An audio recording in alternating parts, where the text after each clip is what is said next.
아마 그 새해를 맞이하는 느낌이 올해와 같은 때가 저나 여러분 모두에게 없었을 것 같습니다. 왜냐하면 새해가 밝아오는데도 우리 마음이 어두운 경우들은 때로 있겠지만 마음뿐 아니라 지금 온 나라가 참 앞길을 알 수 없는 그런 상황에 처해 있습니다. 새해를 바라보면서 뭔가 사업이든 또 인생 계획에 새로운 꿈을 꾸어야 되는데 어떤 그런 꿈을 꿀 수 없는 그런 상황 속에서 우리가 새해를 맞이하고 있어요. 이런 때에 과연 무엇이 필요할까? 제가 이렇게 어떤 말씀을 전할까 하면서 그런 고민을 하면서 제 마음에 떠오른 것이 앞길이 보이지 않을 때 우리가 붙잡아야 되는 것은 말씀이구나, 하나님의 약속이구나, 이런 생각을 하게 되었어요. 어떤 환경도 우리에게 희망을 말해주지 않을 때, 그럴 때 우리는 말씀이 우리에게 뭐라고 말하는가 하는 것을 보아야 합니다. 마귀는 어떻게 해서든 우리를 흔들려고 하고 의심과 두려움으로 주저앉게 해서 새해가 밝아도 옴짝달싹 못하게 만드는 것이 마귀의 괴계입니다. 그러나 짙은 먹구름으로 캄캄하고 마음이 어두워도 그 먹구름 뒤에 태양이 빛나듯이 우리의 상황이 이래도 하나님의 약속은 빛나는 것이며 하나님의 역사는 계속 진행되는 것입니다. 그렇기 때문에 우리가 환경과 상황에 의해서가 아니라 하나님의 말씀이 뭐라고 하는지, 하나님의 말씀이 우리에 대해서 뭐라고 하시는가, 거기서 우리의 존재와 정체성과 사명을 발견하고 그 말씀에 닻을 내리고 굳세게 서서 걸어가는 것, 이것이 바로 우리가 가야 할 길이고 거기에 우리의 길이 있고 또 그 속에서 하나님의 말씀이 이루어지는 것이죠. 오늘 이 말씀은 믿음의 조상 아브라함에게 하나님이 주신 축복의 말씀입니다. 근데 그렇기 때문에 이 말씀은 그리스도 안에서 아브라함이 우리의 믿음의 조상이기 때문에 우리의 믿음의 조상 대대로 우리에게 내려오는 이 가훈과 같은 말씀이라고 할 수 있습니다.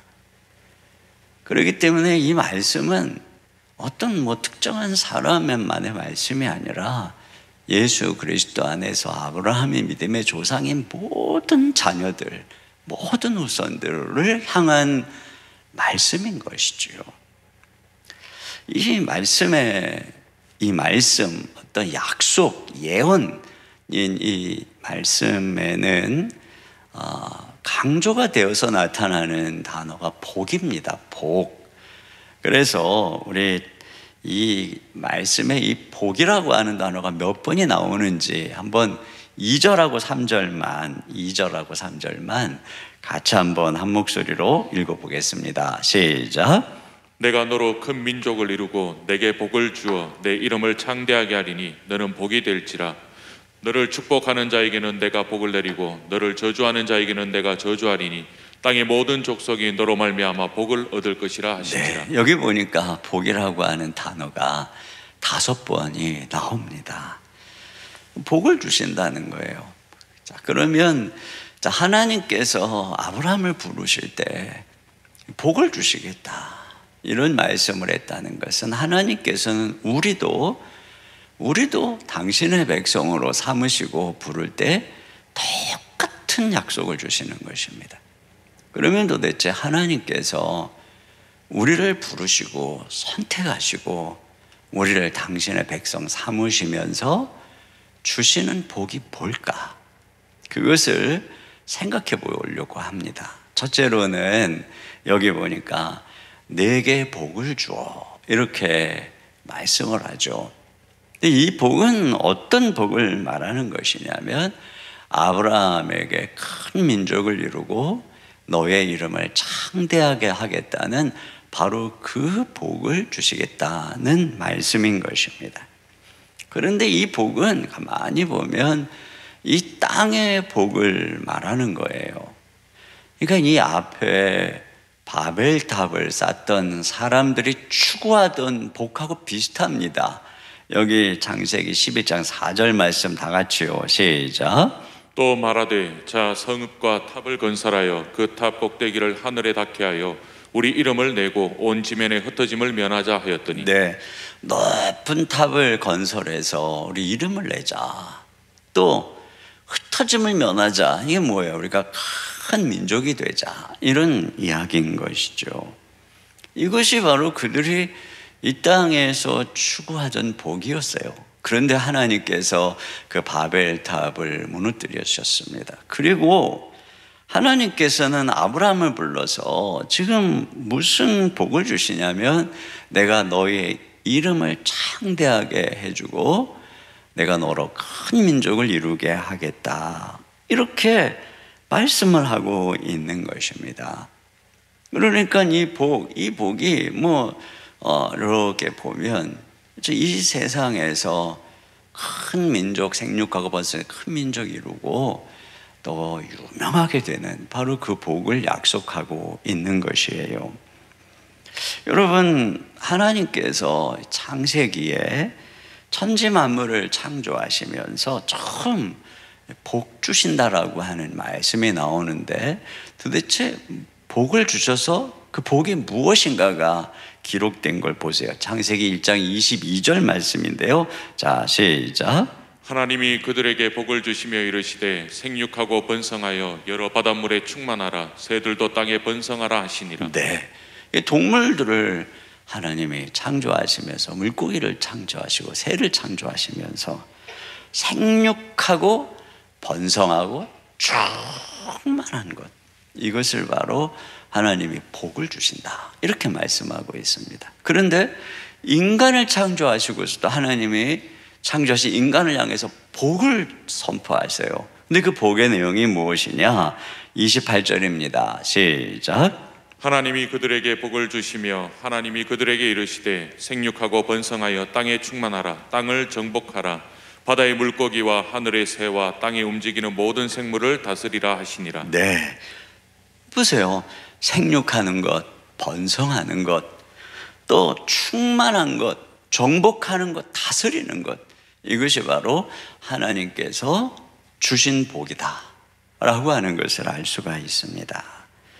그런 측면에서 지금 하나님께서는 아브라함을 불러서 내가 너로 큰 민족을 이루게 하겠다. 이 안에 생육하고 번성하고 충만하고 다스리는 게 다 들어가 있는 거잖아요.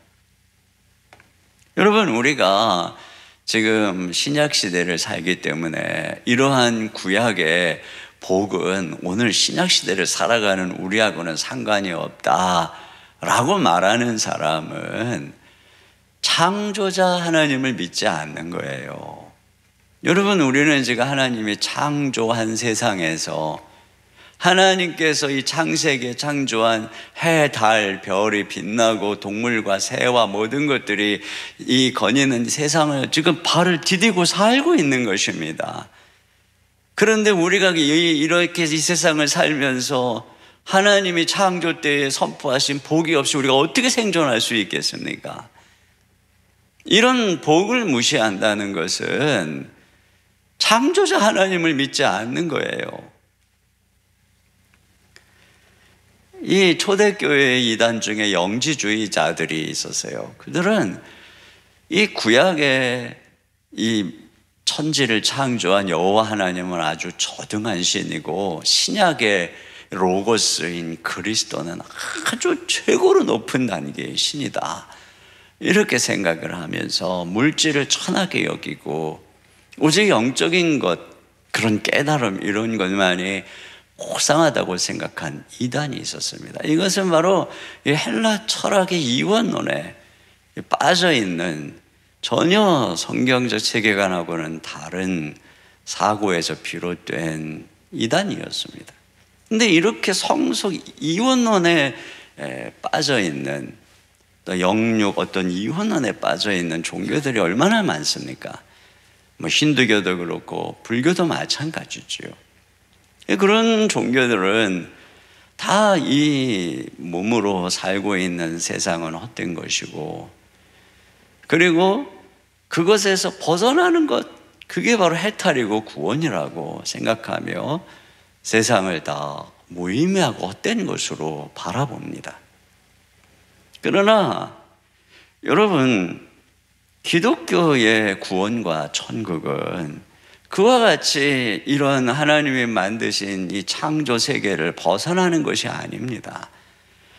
기독교의 천국은 창조 세계가 새로워지는 새 하늘과 새 땅이라고 말하고 있고, 우리의 구원은 우리가 죽어서 영혼만 천국 가는 것이 아니라 이 몸이 부활스러운 영광스러운 몸으로 변화되는 것을 이야기하고 있는 것입니다.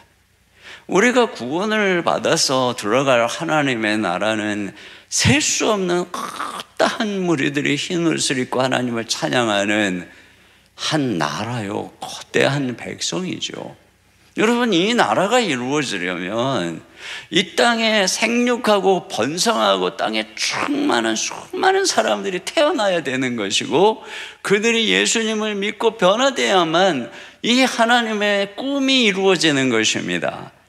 이 땅에서 이런 기본적으로 우리가 생육하고 번성하며 충만한 하나님의 이 창조의 일반 은총적 복을 누리지 못한다면 하나님께서 그들을 결국은 변화시켜서 궁극적으로 이루시고자 하는 하나님의 백성들도 이루어질 수가 없는 것입니다.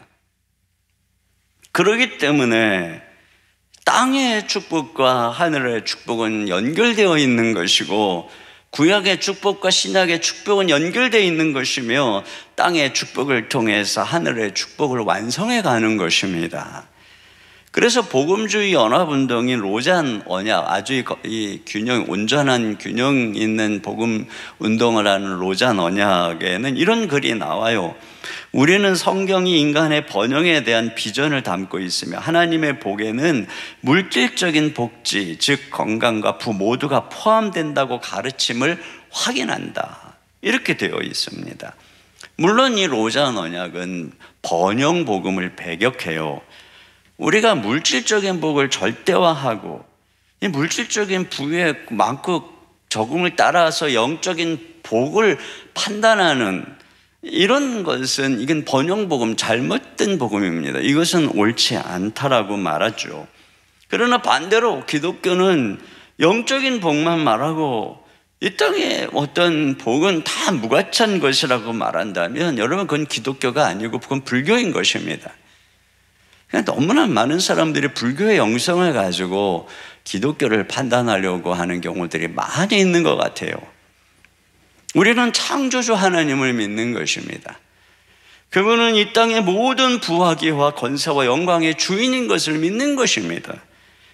그분은 당신의 주권으로 모든 것을 다스리고 맡길 자에게 맡기시고 세울 자를 세우시면서 지금도 하나님께서 당신의 뜻을 따라서 복을 나눠주시는 분인 것입니다. 그러므로 하나님께서 지금 아브라함에게 1차적으로 이런 복을 주시겠다는 거예요. 여러분, 하나님께서는 이 땅에서 우리의 모든 필요한 것, 먹을 것, 입을 것들을 공급하시며 이 땅의 주인이 되시는 분입니다. 이것이 바로 우리가 아브라함의 자손으로 부름받을 때 하나님께서 약속하신 복이에요. 내가 너에게 복을 주겠다. 자, 그런데 두 번째는 또 뭐라고 말씀하냐면, 너는 복이 될지라, 이렇게 말씀을 하고 있어요. 너는 복이 될지라. 자, 이 말씀 속에서 우리가 봐야 되는 것은 뭐냐면, 하나님께서 아브라함에게 주시는 복, 즉 우리에게 주시는 복은 이 땅의 복이 전부가 아니라는 것입니다. 오늘 본문은 하나님께서 복을 주신다 그러고 너는 복이 될지라 이렇게 말씀을 하잖아요. 여러분, 이 말씀의 의미를 한번 곰곰이 생각해 봤으면 좋겠어요. 하나님께서는 분명히 이 언약 밖에 있는 백성들에게도 복을 주세요. 그렇잖아요. 이 생육하고 번성하고 큰 민족을 이루고 하는 것은 뭐 기독교인들만 그런 복을 받는 게 아니에요. 뭐 불교를 믿는 사람, 힌두교를 믿는 사람, 뭐 이슬람을 믿는 사람, 뭐 미신을 믿는 사람 할 것 없이 지금 온 세계에 크게 번성하고 복을 누리고 살아가고 있는 것이죠. 또 아브라함의 자손 중에 그 하갈의 몸에서 난 이스마엘을 아시잖아요. 그 이스마엘을 내쫓을 때 하나님께서 아브라함에게 이도 너의 신이 내가 그에게 민족을 이루게 하겠다라고 말씀하셔요. 자, 여기 창세기 16장 10절 같이 보겠습니다. 시작. 여호와의 사자가 또 그에게 이르시되 내가 내 씨를 크게 번성하여 그 수가 많아 셀 수 없게 하리라. 네. 이거 보세요. 이게 지금 누구를 향한 거냐? 이스마엘을 향한 복인 것이에요. 여러분, 에서도 결국에는 큰 한 민족을 이루잖아요. 그래서 에돔 족속의 조상이 되는 것 아닙니까? 그러니까 가만히 보면 하나님의 아브라함을 통해서 민족을 이루시겠다고 하는 복과 다름이 없어요. 그럼 차이가 뭘까? 그것의 중요한 차이는 하나님께서는 이 언약 밖에 있는 사람들에게는 복을 주시면서도 복을 주시는 자신을 계시하지 않는다는 것입니다. 이 하나님께서 아브라함에게는 복을 주심으로써 복을 주시는 당신을 계시합니다. 아브라함의 위기 때에 나타나서 하나님이 보호해 주시고 건져 주시고 축복해 주시고 그래 함으로써 나는 너의 하나님이다. 내가 너를 선택하고 내가 너를 사랑하는 하나님이다. 이렇게 하나님이 자신을 계시하십니다. 이삭이나 야곱이나 요셉에게도 가는 곳마다 복을 주시죠. 그러면서 소출이 풍성하고 양떼가 막 번성하게 해주시는데 그런 과정을 통해서 내가 너에게 복을 줄 너의 하나님이다. 이렇게 자신을 계시하십니다. 다윗의 삶도 그렇잖아요.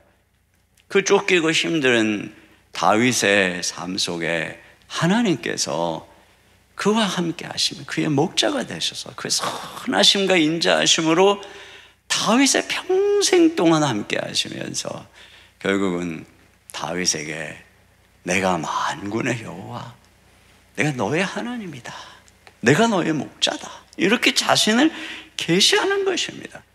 그러나 성경을 보면 하나님은 세상 사람들에게는 자신을 감추십니다.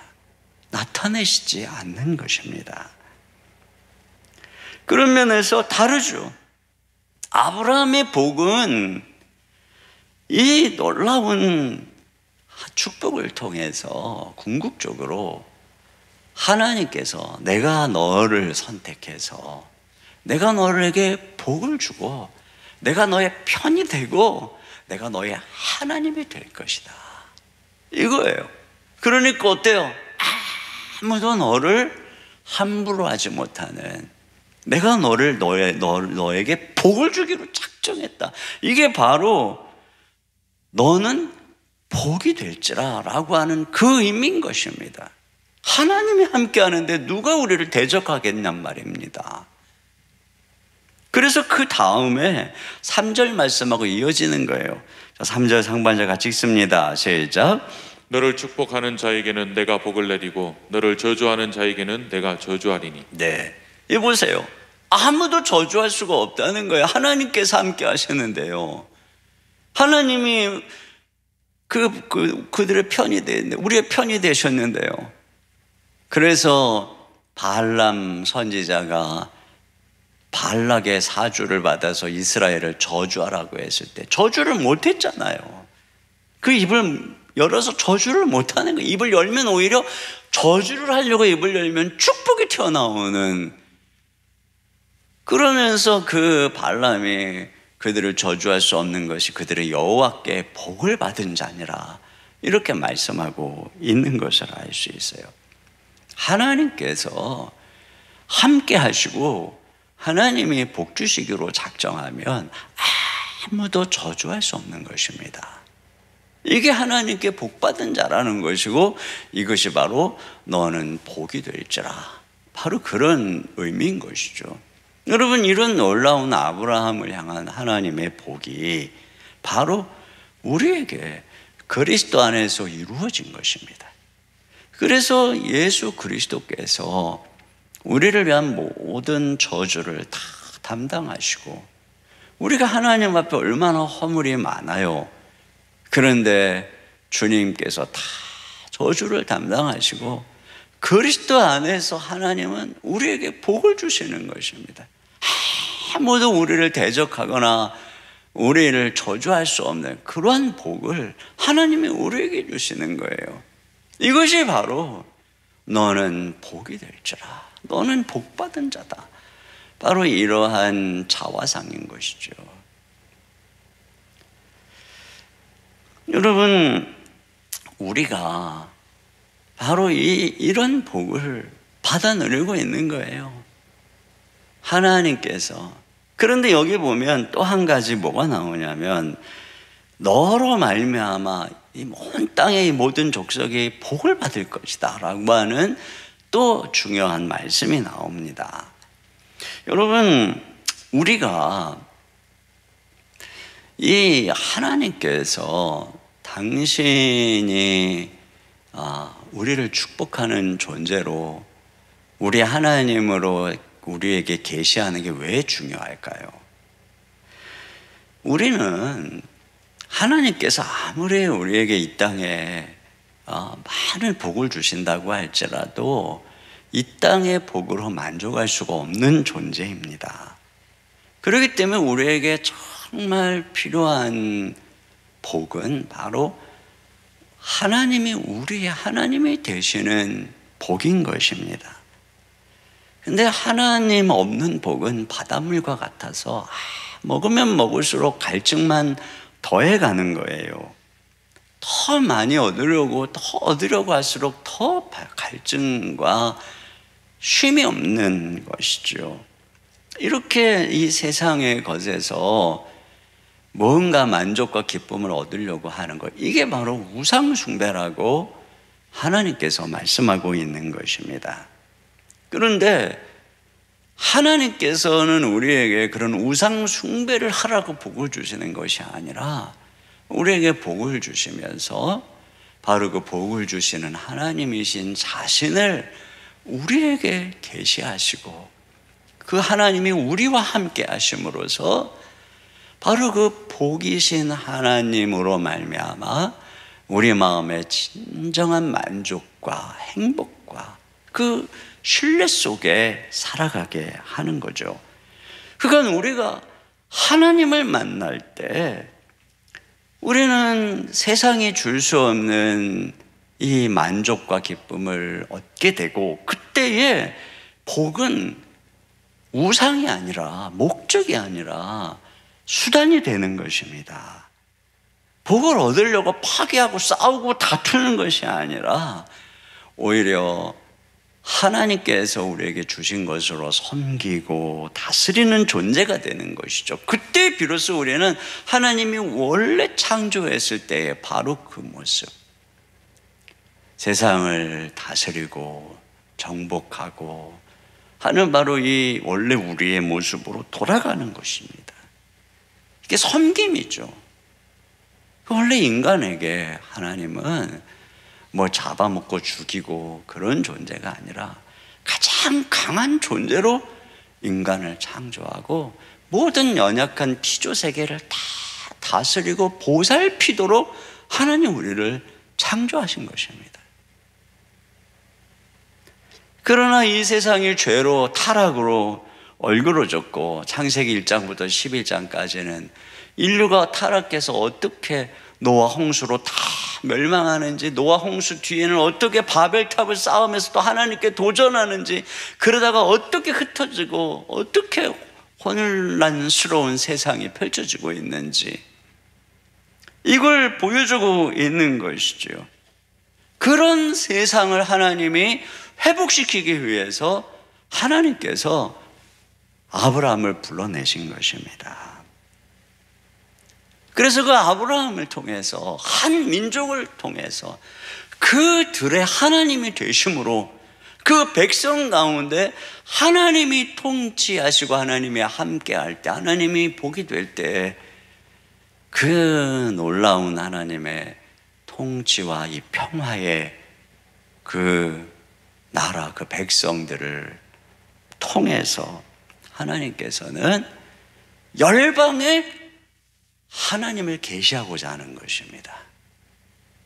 평화가 없어서 서로 혼란과 다툼과 전쟁 속에 있는 온 열방 가운데 이 한 백성을 통해서 하나님이 다스리고 하나님이 복을 주는 그 백성들을 바라보면서 그들을 통해 그 아브라함을 통해 하나님은 모든 나라에게 바로 이 복, 아브라함이 받은 이 복, 그래서 모든 열방이 복을 받도록 하나님이 계획하신 것입니다. 우리를 하나님께서 그와 같은 목적으로 부르셔서 이 하나님이 통치하시는 교회로 우리를 세운 것입니다. 그래서 여기 3절 하반절에 땅의 모든 족속이 너로 말미암아 복을 얻을 것이니라. 아브라함만 이 복을 얻는 데서 끝나는 게 아니라 아브라함이 얻은 이 복을 모든 족속이 얻도록 하나님이 아브라함을 부른 것이고, 바로 그 아브라함의 복을 받은 우리를 통해서 하나님께서는 모든 사람들이 복을 받도록, 그래서 바로 이 아브라함을 향한 이 명령의 기초에서 예수님께서는 그 제자들에게 너희는 모든 족속에게 가서 제자를 삼아라, 복음을 전파하라, 이렇게 말씀하고 있는 것입니다. 이것이 우리의 사명인 것이에요. 그러니까 보세요, 하나님께서는 그리스도 안에서 우리를 아브라함의 후손으로 부르시면서 이 세 가지 복을 주신 것입니다. 내가 이 땅에서 너에게 복을 줄 것이다. 그리고 내가 너희를 복이 되게 할 것이다. 내가 너희 하나님이 될 것이다. 그리고 너로 하여금 모든 열방이 복을 받는 통로가 되게 할 것이다.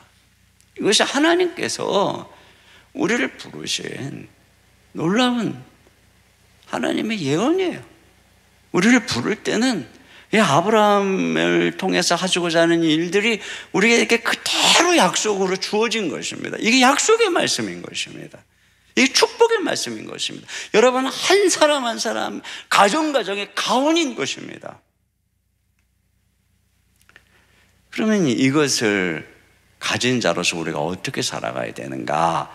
이 믿음의 조상 아브라함이 보여준 원리가 있어요. 첫째로는 바로 떠남의 원리인 것입니다. 아브라함이 이러한 하나님의 약속을 받고 본토, 친척, 아비집을 떠났단 말이에요. 떠났어요. 근데 여러분, 아브라함이 떠난 곳은 어디입니까? 아브라함이 떠난 곳의 영적 상태에 대해서 여호수아 24장 2절로 3절에 이렇게 기록하고 있어요. 같이 보겠습니다. 시작. 여호수아가 모든 백성에게 이르되 이스라엘의 하나님 여호와께서 이같이 말씀하시기를 옛적에 너희 조상들 곧 아브라함의 아버지 나홀의 아버지 데라가 강 저쪽에 거주하여 다른 신들을 섬겼으나 내가 너희의 조상 아브라함을 강 저쪽에서 이끌어내어. 네, 그러니까 아브라함이 거하던 본토 친척 아비집은 갈대아 우르, 하란입니다. 하란. 그리고 아브라함이 그 살던 원래 하란 땅에서 원래 살던 곳은 갈대아 우르죠. 이곳은 그 메소포타미아 문명의 본산입니다. 거기서 이제 하란으로, 근데 하란은 그 문명의 그 변방이죠. 그런데 거기서 머물러 있을 때 이제 데라가 죽고 하나님이 그를 부른 것을 알 수가 있어요. 여러분, 이 메소포타미아는 지금으로 하면 완전히 그냥 문명의 중심에, 세상의 중심입니다. 그런데 우상 숭배하는 그 도시를 하나님께서는 당신의 방법으로 삼지 않아요. 하나님은 그런 죄악된 세상을 통해서 당신의 나라를 세워가는 것이 아닙니다. 그래서 하나님께서는 세상에서부터 아브라함을 불러서 그를 통해서 한 민족을 만드는 거죠. 그를 통해서 하나님께서 당신의 역사를 이루시는 거예요. 그것이 어디서부터 시작이 되니까 떠나는 데서부터, 어디서부터 떠나는 거예요? 세상에서부터, 우상을 섬기는 자리에서부터 떠나는 것입니다. 이게 교회입니다. 교회가 뭐예요? 교회는 에클레시아, 어디로부터 부름받은, 어디로부터 부름받은, 어디서부터 부름을 받습니까? 세상으로부터, 저 갈대아 우르로부터 부름받은 하나님의 백성들이 교회입니다. 그러므로 우리가 우리의 삶 속에 아브라함의 복이 이루어지려면 먼저 우리 안에 이 떠남이 있어야 되는 것이에요. 이 세상에서 우리가 아예 세상 바깥으로 나가라 그런 이유는 좀 얘기를 하는 것이 아니라 바로 이 세상의 가치, 정욕을 채우고 그걸 전부로 알고 우상시하는 바로 이 세상의 가치를 떠나야 한다는 것입니다. 여러분, 사람을 구하려면 사람의 인기에서 우리가 나와야 되듯이, 그래야 우리가 사람을 구할 수 있듯이, 세상을 구하려면 세상으로부터 나와야 되는 것입니다. 그래서 우리는 이 세상을 구하고 변화시키는 거예요. 그때 하나님께서 우리에게 이런 복을 주시는 거예요. 두 번째는 믿음의 원리입니다. 여러분, 아브라함은 100세까지 아들을 낳지 못했잖아요. 이게 무슨 뜻입니까? 아브라함 자기의 힘으로는 자식 하나도 낳을 수 없는 무능력한 존재라는 겁니다. 그런데 어떻게 한 민족을 이룹니까? 여러분, 이것은 결국 아브라함을 향한 하나님의 계획인 것이죠. 하나님께서 하시겠다는 것입니다. 결국은 아브라함이 어떻게 이런 놀라운 하나님의 이 약속의 주인공이 되었습니까? 어떻게 믿음의 조상이 되었습니까? 그건 하나예요. 믿은 것입니다. 아무것도 할 수 없는 자기를 본 것이 아니라 모든 것을, 없는 것을 있게 하시는 하나님을 신뢰한 것입니다. 그 자손을 통해서, 궁극적으로 아브라함을 통해서 올 후손인 그리스도를 통해서 이루실 바로 그것을 바라보면서 믿은 것입니다. 바랄 수 없는 중에도 바라고 믿은 것입니다. 믿음이 약해지지 않고 끝까지 믿은 것입니다. 이게 바로 원리인 것입니다. 지금 우리의 상황 속에 모든 것들이 보이지 않지만 우리는 이 하나님의 말씀은 절대적으로 변함이 없다는 사실을 믿음으로 바라보면서 걸어가는 것입니다. 믿음이 약해지지 않냐고, 하나님께서 예수님 안에서 우리를 위해 하신 일, 그 예수 그리스도의 자손이신 예수 그리스도를 통해서 하나님은 우리를 통해 이 아브라함의 복을 이루어 가실 거라고 하는 이 확신을 믿고 믿음으로 걸어가면 결국은 하나님의 약속은 바로 이 믿음의 백성들을 통해서 이 땅에 이루어지는 줄로 믿습니다. 세 번째는 순종의 원리인 것입니다. 여러분, 이 그리스도인에게 있어서 순종, 아브라함은 뒤에 보면 이 순종하는 사람이었죠. 근데 우리가 순종을 오해할 때 마치 순종을 통해서 구원을 받으려고 순종하는 것처럼 구원의 어떤 수단으로서의 순종을 성경은 순종이라고 하지 않습니다. 순종은 우리가 믿음으로 들어온 자리에 머무는 방식인 것입니다. 우리가 죄를 따라서 거역을 한다는 것은 은혜에서 스스로 멀어진다는 뜻입니다.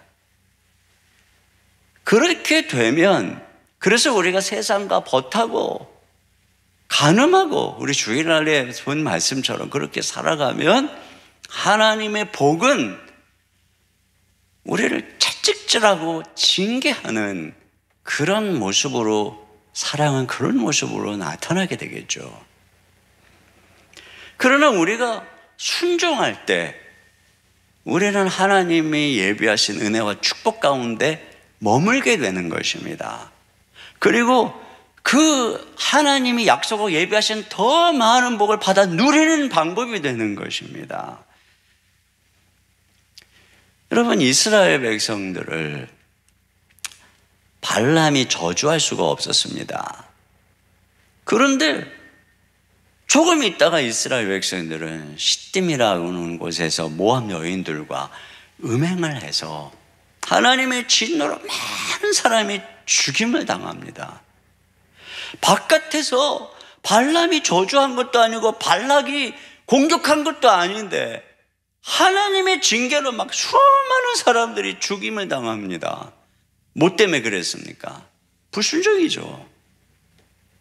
여러분, 우리를 아무것도 하나님에게서 떼낼 수가 없어요. 그런데 우리가 우리 스스로 불순종의 길을 갈 때, 우리 스스로 은혜 밖으로 나갈 때, 그럴 때 우리는 하나님이 주신 놀라운 이 계획에서 멀어지게 되는 것입니다. 그러므로 순종의 원리, 이게 중요한 거예요. 여러분, 솔로몬에게 하나님께서 솔로몬이 지혜를 구하자 부귀영화 장수까지 약속을 했습니다. 그때 하나님이 솔로몬에게 뭐라 그러냐면, 내가 너에게 이 부귀영화 장수를 줄 테니까 한 가지, 내 아비 다윗의 율례와 법도를 떠나지 마라, 이렇게 얘기합니다. 솔로몬이 다윗 그 아버지가 했던 대로 율례와 법도를 떠나지 않는 것은 복을 받는 수단이 아니에요. 하나님께서 솔로몬에게 이미 약속하신 그 놀란 부귀영화, 그리고 그 장수와 그 무궁한 나라에 대한 약속을 안에 머무는 방법이었던 것입니다. 그러나 솔로몬은 애국 공주와 결혼을 하고 수많은 이방 아내들을 첩을 두고 결국은 우상을 숭배하죠. 그러니까 어떻게 됩니까? 그 나라가 둘로 갈라져 버리게 되는 것입니다. 여러분, 아브라함이 그 100세에 낳은 아들 이삭을 모리아산에 바치라 그랬을 때 아브라함이 순종했어요. 그때 하나님께서 아브라함에게 네가 이제 나를 경외하는 줄 알았도다, 그러면서 내가 너의 씨로 말미암아 천하만국이 복을 받게 할 것이다, 이렇게 말씀해 주시는 것을 알 수가 있습니다. 이게 순종의 원리예요. 우리는 이미 그리스도 안에서 성령을 통해 말씀에 순종할 능력을 받은 존재들입니다. 날마다 기도하면서 말씀 묵상하면서 좌로나 우로나 치우치지 아니하고 하나님의 말씀을 사랑하고 사모하며 우리 주님께 순종하면서 걸어가면 하나님께서는 아브라함에게 약속하신 복이 우리의 것이 되게 할 것입니다. 상황이 어떻든 상관없어요. 하나님이 하실 거니까요. 마지막으로 사명의 원리죠. 결국은 하나님께서 아브라함에게 복을 주시는 이유는 그를 통해서 열방이 복을 받게 하려고 하시는 것입니다. 우리가 이걸 기억해야 됩니다. 이 땅의 행복이 목적이 아니라 우리가 여기서 하나님이 주시는 것은 청지기로서 하나님의 사명을 위해서 받는 것입니다. 하나님이 그걸 위해서 우리에게 맡기는 것입니다. 우리가 그것을 진정 하나님의 영광을 위해서 내어드릴 때, 여러분, 하나님께서는 우리를 통해서 열방이 복을 받게 하시고, 그래서 쉼없이 복이 흘러가도록 하나님이 우리에게 공급해 주시고 사용해 주시고 번성케 하시는 그런 축복을 주시는 거예요. 잃고자 하는 자는 얻는 것이고 죽고자 하는 자는 사는 것입니다.